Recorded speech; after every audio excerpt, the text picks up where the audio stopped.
Hello, everyone. I want to welcome you here to our lecture for tonight. My name is Charles Davis. I'm an associate professor of architectural history. And I want to welcome you to both for our guest this evening, Professor Amber Wiley, to give you a sense of what her work is about and also what this talk will be about. I have known Professor Wiley for a bit. She writes a lot on African American history, and I'm very excited about a few projects that she's working on and some chapters that I think both she and I have to finish, but otherwise it's good to have her here with us personally so we can ask her questions in person. Amber Wiley is Presidential Associate Professor in Historic Preservation at the University of Pennsylvania Weitzman School of Design. Her research interests center on the social aspects of design and how it affects urban communities, architecture as a literal and figurative structure of power. She focuses on the ways local and national bodies have made the claim for the dominating narrative and collective memory of cities, and examines how preservation and public history contribute to the creation and maintenance of the identity and sense of place of a city. Her publications cover African American and African diasporic cultural heritage, urbanism in New Orleans, school design, urban renewal, and preservation. For this evening, we're going to listen to her talk, Free to Learn, Building the Black Public School System. This talk will highlight key points of a chapter in Wiley's forthcoming book, Model Schools in the Model City, Race, Planning, and Education in the Nation's Capital, scheduled for release by the University of Pittsburgh Press, Culture, Politics, and the Built Environment series in March 2025. Free to Learn marks the trials and tribulations of building black schools in Washington from the antebellum period through the end of Reconstruction, paying special attention to school siting and design. Black education came from the literal bottom, emerging from basements and army barracks, and later surfacing in purpose-built wood and brick buildings. Black education was no longer hidden away, clandestine, practiced in fear and shadows. It was there to stay, as was black emancipation, enlightenment, and ultimately full citizenship. Please help me welcome Professor Wiley.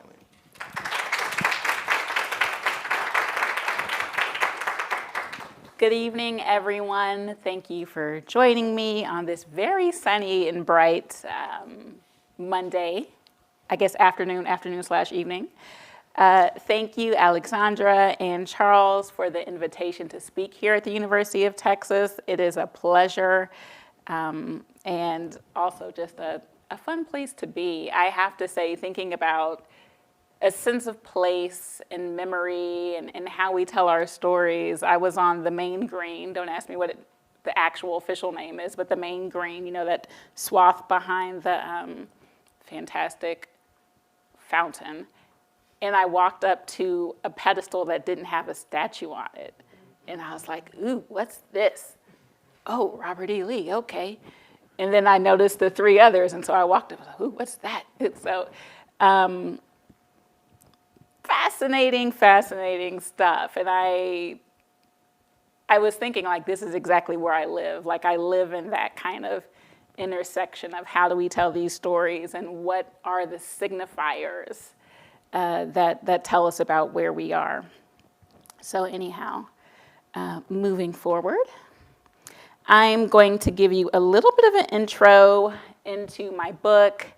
It does start in the antebellum era, although I never considered myself a 19th century specialist. In fact, I wanted to do 20th century and post-World War II architecture in particular, but I found that when investigating school design in DC, it actually was important for me to begin at the beginning, in the beginning of the public school system, and so this is where I am. This is the first chapter of the book. The book goes from the antebellum era all the way to the second Reconstruction, basically the 1960s, 1970s. So it's a little over 150 years of history. So in this chapter, I argue that Black citizens erected permanent buildings for education as a means of marking their status as free members of a democratic society. and as a way to create monuments to those individuals who championed their cause, such as the radical Republican Charles Sumner, this is actually Sumner School here, and Thaddeus Stevens. Black leaders in education embraced the ideals of the Common School movement, which was schools for all, good enough for the richest, nice enough for the poorest, to guarantee that equal educational access to pupils of all backgrounds, both Black and white, though early Black educational leaders in DC failed at their attempts at integration. They were actually trying to get schools integrated as early as the 1860s. I'm going to start with two quotes. The first from Frederick Douglass, and he's speaking in 1850. And he says, "It is perfectly well understood at the South that to educate a slave is to make him discontented with slavery, and to invest him with a power which shall open him to the treasures of freedom. And since the object of the slaveholder is to maintain complete authority over his slave, his constant vigilance is exercised to prevent everything which militates against or endangers the stability of his authority. Education being among the most menacing influences and perhaps the most dangerous is therefore the most cautiously guarded against." Okay, 1850. A little bit later, W.E.B. Du Bois was reflecting on the changes in the South related to education and specifically of Black freedmen, and he says, "The opposition to Negro education in the South was at first bitter and showed itself in ashes, insult, and blood. For the South believed an educated Negro to be a dangerous Negro." And Du Bois is saying this in 1903. Now, I'm talking about Washington, D.C., and you might be sitting here in Texas going, what, the South?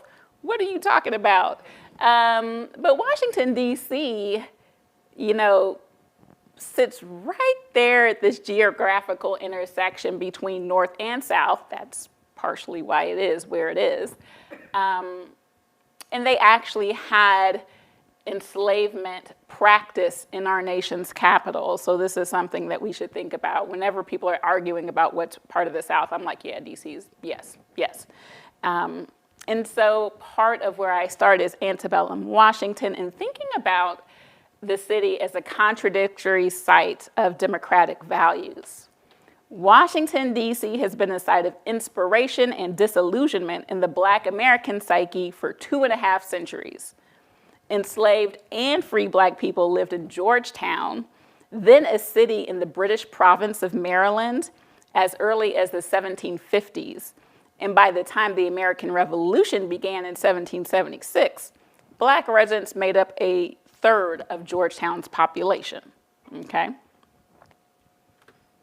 In 1800, the capital had recently relocated from its temporary home in Philadelphia, which is where I flew in from, to Washington. The diamond-shaped federal city was comprised of 100 square miles and encompassed areas that were ceded from Maryland and Virginia. The part formerly belonging to Maryland included rural Washington County, as well as the cities of Washington and the city of Georgetown. On the former Virginia side was Alexandria County, as well as the city of Alexandria at its southernmost tip. Washington County, Alexandria County, and the cities of Alexandria, Georgetown, and Washington all ran as separate municipalities. The fledgling city of Washington, the area we know as the original L'Enfant Plan,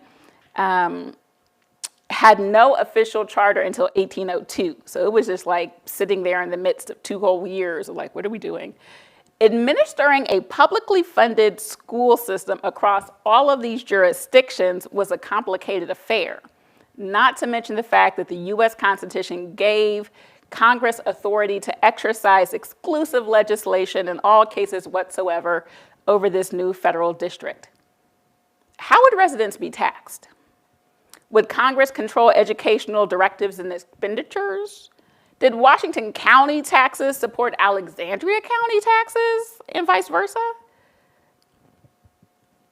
They hadn't actually had that figured out, but they didn't know. It was in 1804 under Thomas Jefferson that the city of Washington created its first public school system, which was funded in part by taxing enslavers for their human property.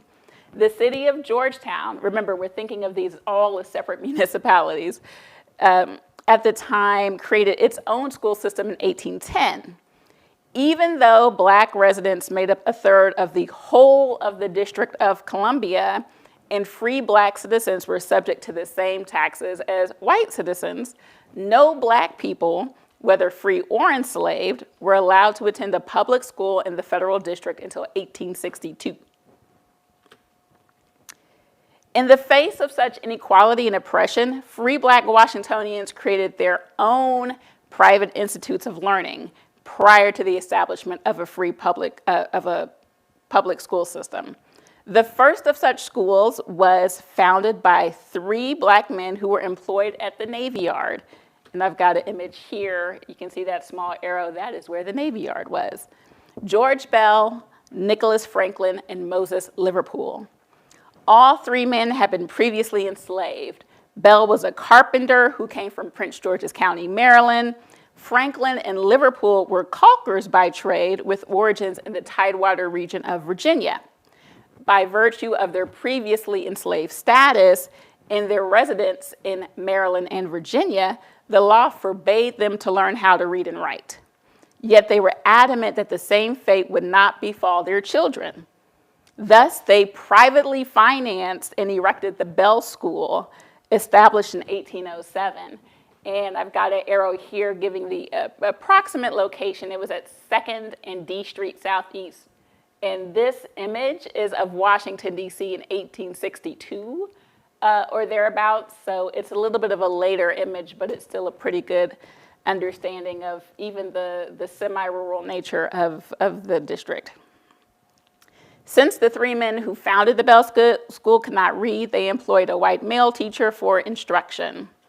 In the early 19th century, teachers, tutors, and missionaries educated black pupils in a variety of locales, including private homes, Sabbath schools, which often met in auxiliary church spaces, were the norm. But the Bell School was a freestanding 1-story wood frame building in the shadow of the Capitol, which was then under construction. Since no record of the construction exists, we cannot say definitively who built the school, but given that the 3 founders had experience in the building trades, it is likely that they did so with their own supply and skill. In an era where teaching black people to read was a crime in enslaving states, black men and women pushed forward in their quest to educate their children. Their striving, this is not surprising, their striving was not universally appreciated. While antebellum era free black Washingtonians benefited from creating their own Sabbath schools, sometimes even attending small integrated tutor sessions within private homes of liberal-minded white Washingtonians, and establishing their own schoolhouses, the tide turned in the first few decades of the 19th century. Restrictive laws expanded exponentially due to the growing population of black residents in northern states and increasing enslaved insurrections, not resurrections, in the South. By 1830, the free black community in Washington exceeded the number of those enslaved. Within the District of Columbia, the cities of Georgetown and Alexandria created black codes limiting black people's movements and their ability to assemble. After Nat Turner's rebellion in 1831, white Washingtonians feared an uprising and in turn terrorized the black community. In the Snow Riot of 1835, prompted by accusations that a black restaurateur, Beverly Snow, and here we have Beverly Snow's restaurant and an advertisement, which I thought was amazing and kind of hilarious. Beverly Snow was an exceedingly popular and well-established businessman who was accused of making disparaging remarks about the wives of some white mechanics who worked at the Navy Yard. And in response to this accusation, mobs attacked his restaurants and lots of other black establishments in the city. But it was, a highly successful business, one that even brought a fine green turtle, to the Epicurean eating house, which I was like, what does a green turtle taste like? But, anyway. Anyhow. So the Snow Rebellion, as it was called, was in 1835, and white supremacists destroyed black businesses, black churches, and homes. The latter two places, churches and homes, were places where you would often find black school buildings.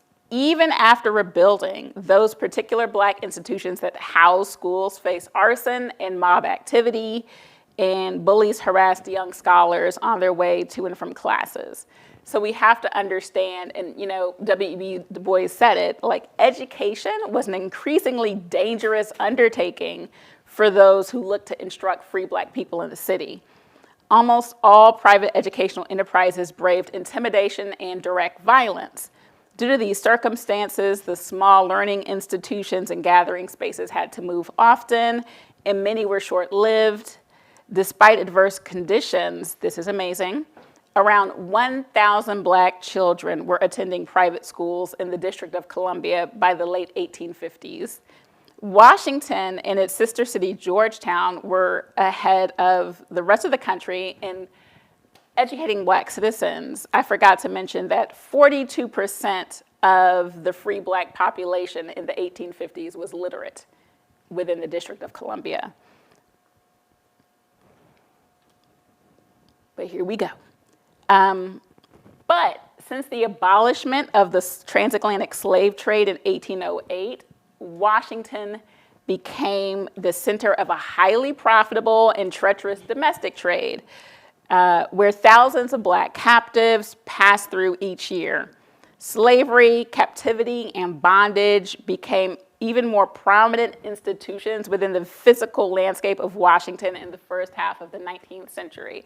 So the domestic slave trade brought folks basically from places further north that were abolishing slavery, New Jersey, so on and so forth. You would bring them down to DC, sell people, and send them literally down the river, down the Potomac River, which would then take you down out the Chesapeake Bay, and then you can send folks to places like New Orleans and Charleston.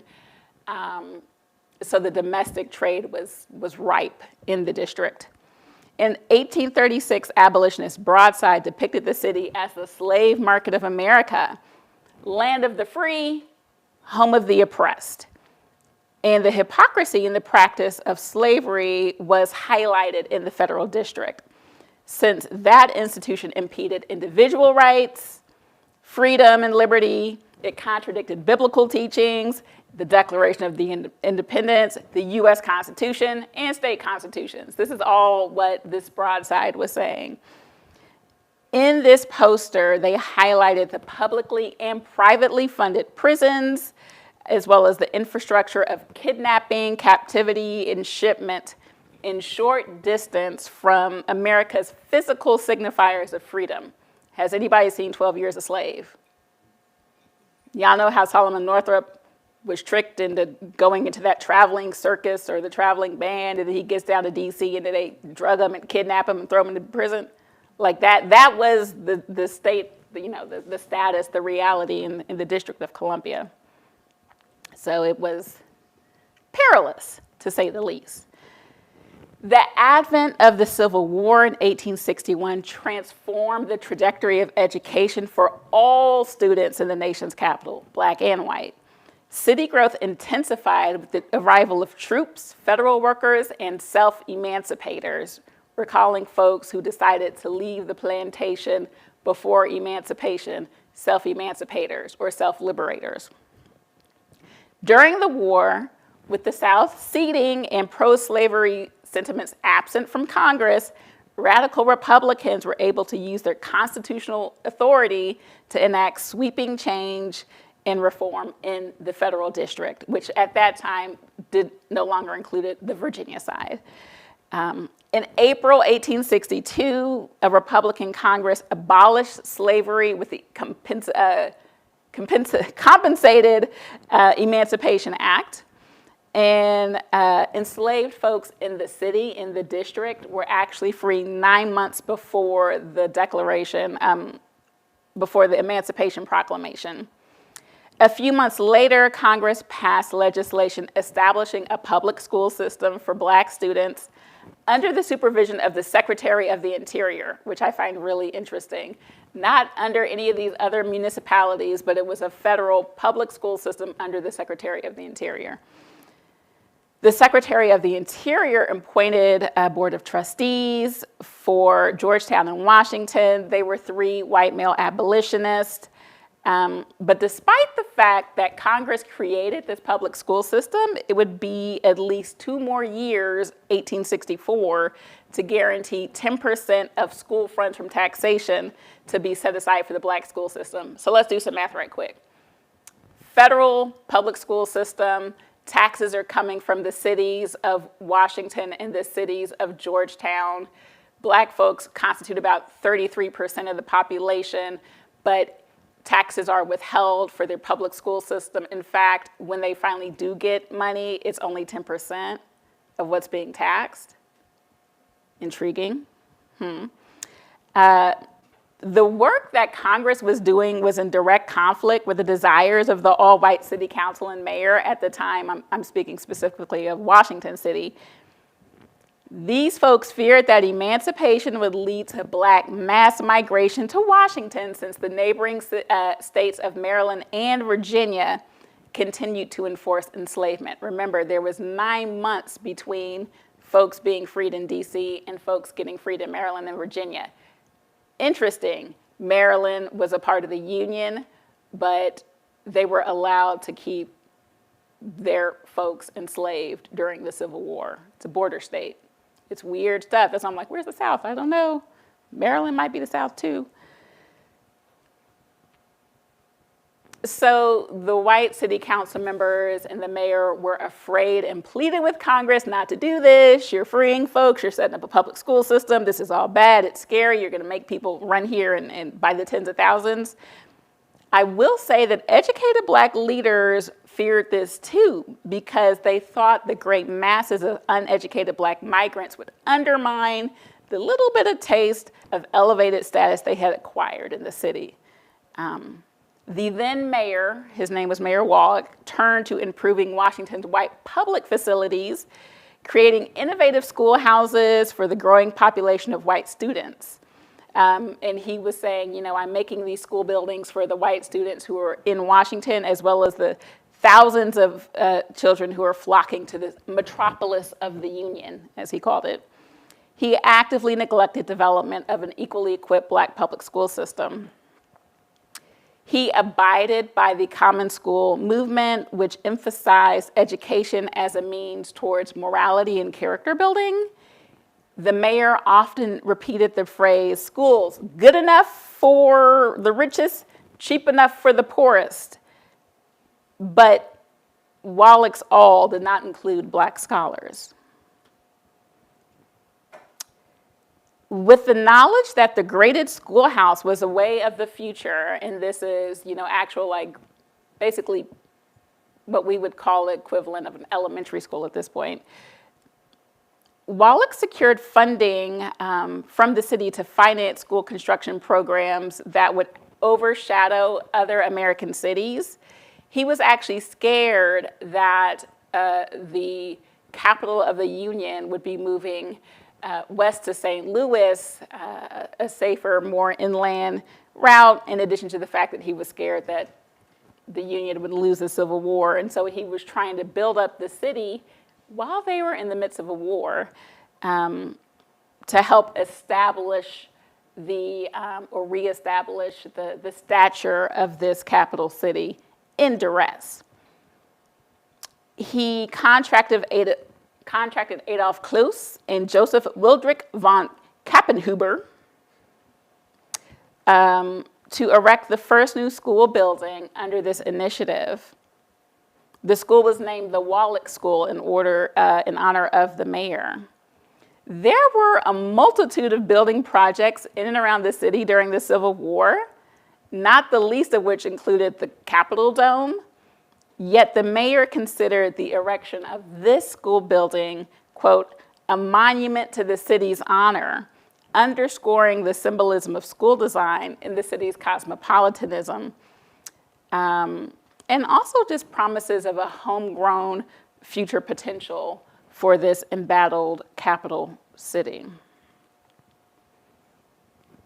While free Black elites established private schools scattered sparsely throughout Georgetown and Washington, and white Washingtonians had Wallach's promise of schools for all, little care was given over to the education of the thousands of Black refugees crammed into Union forts and camps that circled and crowded all sections of the district. And so what everyone kind of feared did come true. During the Civil War, the nation's capital suffered from a refugee crisis of epic proportions. As the war picked up momentum and Southerners abandoned their plantation homes to fight for the Confederacy, Black migrants fleeing slavery sought freedom across battle lines and poured into the city. These self-liberators increased the Black populace in the district by the tens of thousands. Between 1860 and 1870, the District of Columbia gained almost 30,000 Black residents. I repeat, in a 10-year span, the District of Columbia gained almost 30,000 Black residents, which I still can't even wrap my head around right now. And they constituted, again, a third of the population. The freedmen were filled with great hope for the future. They saw Washington, D.C. as their haven and their sanctuary city. And this is an illustration, I think, from Harper's Weekly that shows folks picking up and moving out, as it were. How do you deal, man, some of this is just so pertinent today as I'm thinking about and talking, this is the 1860s. How do you deal with mass migrations of this proportion? The Union Army hastily organized refugee camps in and near their forts. There was a circle of forts that surrounded the nation's capital. And so where these forts were located, they built them up and transformed them also into refugee camps. With the passage of the Confiscation Act of 1861, the same people who were once considered property became known as contraband, meaning if you crossed the battle lines into the Union, if you left your home, if you tried to get out, you were no longer enslaved, but you were contraband, which is property taken from the enemy power, right? So these human beings are still kind of considered property, but they have a little bit more freedom than they did before. The contraband became subjects under the supervision of the Union Army. They were neither enslaved, yet neither fully free. The Army put these refugees to work, first with unpaid jobs, then later paid labor positions. Contraband, in quotation, expanded and fortified Union encampments. They cooked and cleaned and hired out their services. The refugee camps were constructed quickly. Some housed primarily the sick and injured. Others provided rudimentary shelter. Most were unsanitary, with smallpox and other diseases sweeping through them at alarming rates. Sojourner Truth writes about the time that she spent in a contraband camp in Alexandria, right over the Potomac, and the really horrible conditions that she experienced helping people there. Educational historian Jarvis Givens has argued that, quote, no longer in bondage, Black people across the South performed their first acts of freedom by occupying the classroom. In some cases, pupils of all ages received instruction in the cold, damp, wood-frame barracks where they slept. With ceiling heights ranging from 6.5 to 7.5 feet and minimal windows, these were far from the ideal centers of learning. In some camps, Union forces directed the construction of purpose-built frame school rooms dedicated to learning. Here we see an image of Camp Green and what were called the contraband quarters. Camp Green was located on an island inside the Potomac River. They hosted Union soldiers who were training for combat, including the 1st U.S. Colored Infantry Regiment. But in addition to this kind of training camp, they also had contraband living here. So Camp Green's schoolroom was attached to the superintendent's quarter. You can barely see it. You see the gray building that looks like a T. You'll see superintendent's quarters, and then right next to it, it says schoolhouse, 30 feet by 60 feet. Camp Green housed 1,200 refugees. Just a few. And that was the school facility that they had to provide for these refugees. These barrack-like classrooms were furnished with rude pine desks. Others had mess room benches. So like put yourself in the mind of a military landscape, mess room benches, fitted with backs and boxes. You're sitting on a box, you're in this long table. Yet in these rooms, hundreds of students of all ages and abilities crowded in with a hunger for knowledge. One of the earliest and largest contraband schools was located at Camp Barker within the city of Washington, between 12th and 13th, P and R Street Northwest. A missionary society financed the construction of the school.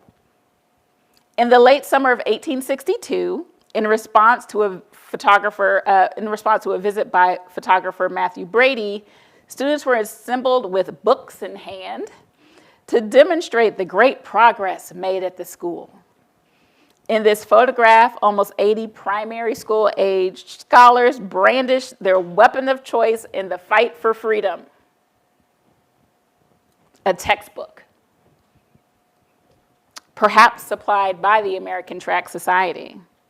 Atop the head of some of the male students sits the military standard issue forage hat, hinting at the dual threat of scholars building educational and soldierly potential. I just love it. Like I'm in the educational army, about to see what I could do with my mind. Dust from their temporary and hastily constructed quarters cover the children's bare feet. Their eyes are all dutifully cast down to the pages of their books, implying a capacity for reading that might not belie their actual capabilities at that point. We don't know if they're actually reading these books. Regardless, the photograph was a physical documentation of the complete usurpation of the previous social order in the South. I just can't even imagine what people who saw this photograph think. They were like, what? Oh no, oh no. Remember too what Frederick Douglass said at the beginning, right? Freedom, education go hand in hand. The first years after the Civil War marked a drastic change in the nation and in the capital city. The establishment of the Freedmen's Bureau granted federal support in an infrastructure of social, economic, and educational advancement for formerly enslaved people, many of whom were still living in dire conditions in the contraband camps. And despite the federal oversight of the Secretary of the Interior, who was in charge of DC Black public schools, and the Freedmen's Bureau, construction of proper schoolhouses for Black children lagged behind their white counterparts. So while the Black school system waited for the funds, remember 33% versus 10% and all of that, they decided to privately finance a, quote, rough and inconvenient makeshift wood frame 2-story schoolhouse on M Street close to the intersection of 17th Street. How did they build this structure? Their source material was leftover lumber from a nearby Army barracks. The Black community constructed several school buildings after the Civil War in this manner because the Army donated their barrack lumber for this specific purpose. The original M Street school measured 48 feet long by 72 feet wide. It had 8 classrooms, accommodated 444 students, and accommodated them with various levels of primary instructions. These modest efforts were not enough. In the first annual report of the Board of Trustees of Colored Schools, the superintendent pleaded the case for an improved school building program. He says, "I beg leave briefly to suggest that in the building, furnishing, and care of schoolhouses, there should always be an eye to architectural beauty and elegance, as well as convenience, to good taste and cheerfulness, as well as comfort. These have a refining and restraining influence, more potent in securing good discipline and orderly habits than would a cartload of birch rods." Yes, please. The schoolhouse should be a structure toward which every pupil may have a feeling of respect and pride, instead of the too common aversion and disgust. This would lead to care for its preservation and ornamentation, rather than its disfigurement and destruction. 1868. So by that time, the trustees of the colored schools of Washington and Georgetown ran 54 schools. They were a mix of contraband schools, relief society schools, folks who came in during and after the war as missionaries, and private schools, like the Bell School, which had failed but then was reestablished, that had transferred to their purview. 9 of these schools were in former Union barracks, another one on the grounds of the Freedmen's Hospital. The Freedmen's Bureau also contributed a chapel and a library, as well as portable classrooms to the school system. But this was super important to have this network of schools, and the superintendent understood this, saying that with all other institutions at the Capitol, and more than all others, its public schools should be made models worthy of a great republic, a credit to the nation at large, and a standard of excellence for imitation in all quarters. And so he's talking about the importance of education, of free and impartial educational aspirations. And he also talks about the fact that education of Black formerly enslaved students could also benefit white students if they developed a common school movement that was integrated. Could the school be a blueprint for the rest of the country, in particular the South? It was a tall order and one that the city's educational leaders were aware of, but they still didn't have the buildings that they needed to make this happen. They're meeting in former Army barracks, for crying out loud. Because the Black school system was kept from receiving the proper funding for their public schools, they eventually raised private dollars to get the job done. Again, going to the missionary societies, various individuals throughout the country, not just the city.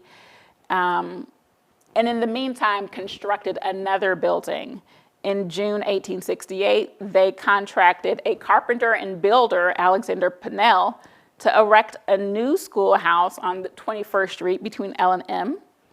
Board member William Sifax moved to name the school for the true champion of free schools for all, Thaddeus Stevens, a tireless abolitionist and advocate for Black civil rights. So it was in Stevens' honor, shortly after his death, that they erected the most substantial school building for Black students at the time, what they called a monument to the ever-living mind. Now, the Stevens School was no match for the Wallach School, completed several years earlier, but when the school was opened, 6 classes of proud students marched 4 blocks from their Farragut Square barracks, where they had been living, to their new schoolhouse. The Stevens School was the largest public school building for Black pupils in the city. It measured 48 and 88 feet long, was 4 stories tall. This includes the basement. It was a raised the basement, the floor level. It had 12 classrooms and an assembly hall on the basement floor, which was weird. Windows punctuated the building. They let in great streams of natural light. The decision to put the hall on the ground floor was curious. I still haven't figured out a reason why they did this. Usually an assembly hall for a public school building in this time was located on the top floor because you didn't have poles or any kind of construction columns and things of that nature blocking the view. It required less of that kind of work, and so it's still something that I haven't quite figured out why the assembly was on the ground floor, although some sources say it was because they wanted it to be open to the public because there were no public assembly halls. Additionally, students could only access the building, the second and third floors, from staircases on the exterior of the building. If you look around to the side here, this is the assembly hall. This is how you get to the classrooms, right? You know, it's like wintertime, you're on some icy stairs. It was, so, you know, it was the best, the biggest, the nicest, but also it wasn't without its eccentricity, shall we say. If you all have like schools to design, don't design schools like this, okay, for whatever projects you're working on. And so, you know, without the funds to get the proper work done, the leaders of the Black public school system knew that they would never get what they wanted. They understood that their public educational facilities would be relegated to second-class status if they operated within a separate administrative and financial system from the white schools. And so this is an image of William Sifax, who was one of the first Black trustees of the colored schools, who endorsed a federal civil rights bill sponsored in 1870 from Charles Sumner, a senator from Massachusetts, to promote desegregation of all public school services and facilities. And actually all public facilities, period, but including schools. 1870, there's a federal bill going through Congress supported by a Massachusetts senator to desegregate public facilities, because they're already like, and keep in mind, this is before separate and equal, okay? Because they're like, we're already seeing that there's not an equality here.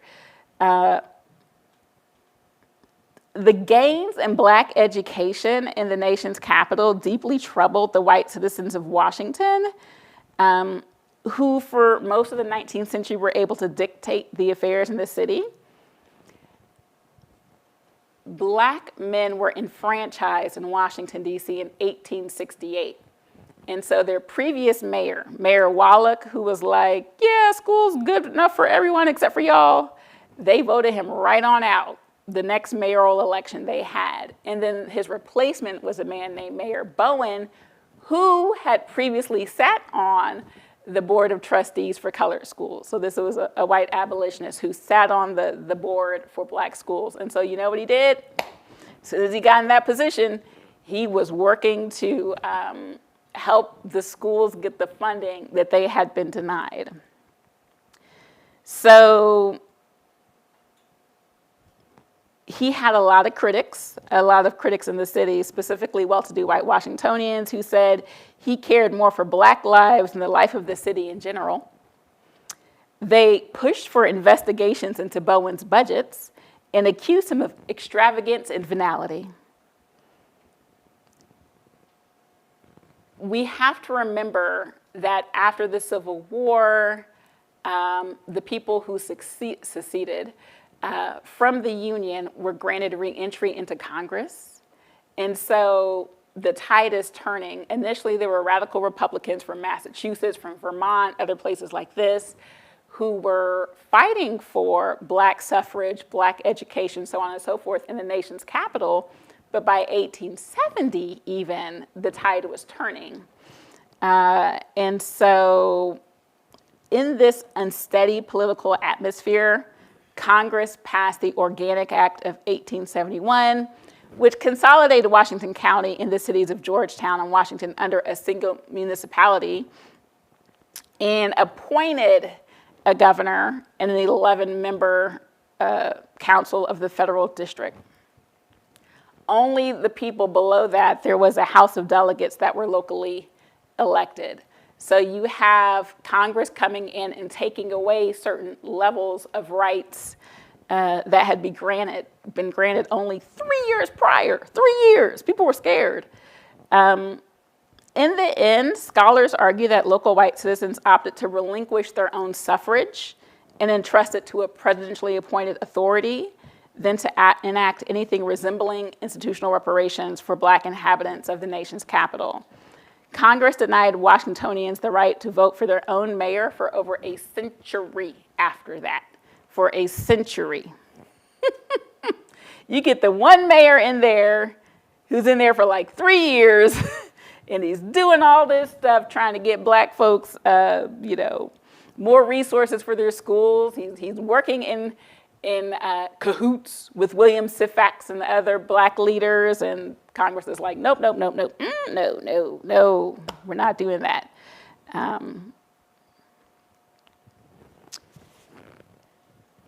One of the benefits to this, is that Black schools would finally have a financial mechanism on par with the white school system. The work done was supposed to be done under the Board of Public Works, which is a new organization. Alexander Boss Shepard made this work immediately clear, and he orchestrated improvements for the city, which had lagged during the Civil War. And he wanted to create a cleaner, more efficient infrastructure. So he was paving roads, he was installing light, like all sorts of things, planting trees, all of these things. Cleaner, more efficient. I said installing lights, but it's actually the oil, gas, not like electric. Okay. Infrastructure for the city. And so Adolph Close, who had designed the Wallach School, was enjoying a robust private practice, but he actually joined the Board of Public Works for the new territorial government. And it was under his watchful eye that the Board of Trustees for Colored Schools erected its finest building to date, to house both the classrooms of a primary school and the offices of the superintendent of colored schools. And they named it the Charles Sumner School. The school building designed by Klaus was double the size of the Stevens School. Finally, Black students had a schoolhouse of equal design and caliber to that of their white counterparts. Its construction, layout, plan, details, footprints, and materiality were almost identical to that of another school that was designed by Klaus for the white school system. So we have to understand that under the Board of Public Works, things were actually happening. The school had a commanding presence on M Street. I'm checking the time. It says I've got like 50 seconds left in my own timer. I'll just say it was fabulous. It had classrooms. You see, it had cloak rooms where you could put your cloak. It was designed with the most up-to-date standards for public education at the time. Because Close had been commissioned in this Board of Public Works. I mean, he was an architect who designed the Smithsonian Institution's Castle building, if y'all have ever been to DC and seen that. So he, regardless of who his client was, he was not about to design something that was subpar and lackluster. The basement had playroom space for children, washrooms, a janitorial chamber. The first and second floors housed the classrooms of assorted sizes and orientations. The third floor also held smaller classrooms and a public hall. And the third story, you can see D up there is the public hall, E. So again, accommodating not only school assemblies, but also public assemblies in this area. It had gas and electric fixtures, bells, clocks on the interior to tell time. It was fancy. Blackboards. Woo! A long way from the barracks that students had been accommodated with just 6 years prior. So I'll give you a few of the quotes at the Sumner School's dedication, a few of the things that people were saying about the building when it was built. John Bunyan Reeve was a professor of theology at Howard, and the school was completed in 1872. But Reeve said, "It is to this one element of civilizing force, the school of the people, that our thoughts turn today, as we meet to dedicate this magnificent school building. How grand it is in comparison to the barn-like structures, the log and mud huts through which some of us have come. We look on these massive walls, these spacious rooms. We fully believe in the educating power of surroundings." And he talked about the common school movement, which again was a movement that made wanted to make education compulsory for primary grades. And he says, "Common, we like the term. Common to all the children of all the people in this section. Commoners who, like Thaddeus Stevens, shall have the brightest gems in their coronet at last, with their interest of the common school system." One of the Black Board of Trustees, William Wormley, also offered up his thoughts on the power of the school design and the promise of free education for all. He proclaimed that the school was a house that none need be ashamed to enter, and from whence none shall be turned away, be he white or black, high or low, rich or poor. So fresh on Wormley's mind was a civil rights bill that Charles Sumner had proposed that was still trying to make its way through Congress. That was the bill that got caught up and never actually passed, 1870. Historian James Anderson has argued that the adoption of universal state-supported schooling across the South was a direct result of Black freedmen's activism, advocacy, and voracious desire to learn. Now, while Anderson detailed the struggles of freedmen who lived in close proximity to their former enslavers and the planter class, the situation was markedly different in Washington. Members of the Black elite, like William Sifax and William Wormley, struggled to supply state-supported education for free people in the antebellum era, but they took full advantage of the post-war shift to publicly funded schools for Black pupils in the city. I'm going to move forward a little bit.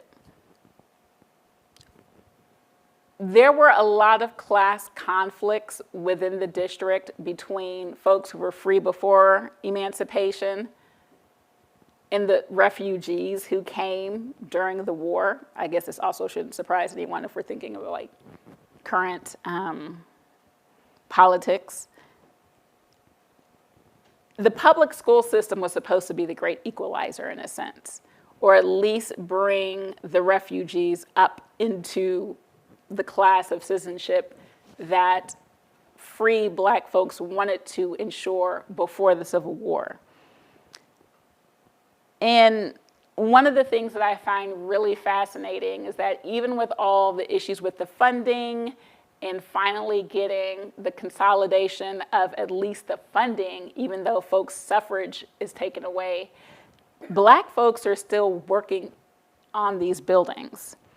And so the contracted builder, Robert Fleming, who actually built the school under Adolph Close's design, took a moment to acknowledge the craftsmanship of the building due to the work of the colored mechanics he employed on the project. So the contractor said that the school was, quote, mainly constructed by their handiwork and will ever stand as a monument to their genius. And I really enjoyed that quote because it's public recognition that was rare, but was reflective of a much underappreciated reality that Black men had participated in building the nation's capital since its inception, many of them as enslaved laborers. There was the possibility that their children could one day attend the school constructed by their own hands. Only time would tell. But the air was ripe with promise for great educational endeavors ahead. And so, as I wrap up, I want to talk a little bit about these three buildings here. the promise of their Sumner School was also wrapped into the promise of Reconstruction, the promise of educational for Black students in the city was, in fact. But once Southern Democrats had regained their position in Congress, they consistently cut funds for the Freedmen's Bureau, which did help to fund some of these schools. In the same year that the Sumner School was dedicated, Congress disbanded the Freedmen's Bureau altogether. The failure of congressional Reconstruction thwarted that great endeavor of equality for freedmen before it had a full chance to take root. And so I'm going to skip ahead a little bit and just say the design and erection of the Stevens and Sumner School were all landmarks to Black educational gains during the Reconstruction era. The school buildings were the first real monuments to Black achievement in the city and embodied a populist vision for equality. The names etched in stone in memory carried forward the hopes and dreams of those who they served.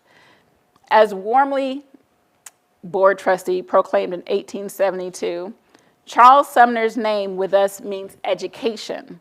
And this monument we have erected in the capital of this nation to speak of and for him when his ashes shall have gone back to its mother earth. Though dedicated to the memory of white abolitionists, these school buildings created a geographical landscape that permanently linked the relationship between abolition, education, and citizenship. So, thank you very much. I'm going to move forward. Yes.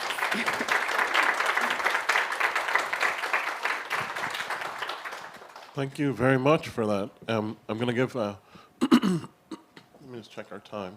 Okay, we're doing good. I just want to open the floor for questions, if people have questions. And I'm going to ask some if people don't. I'm warning you, just so you know.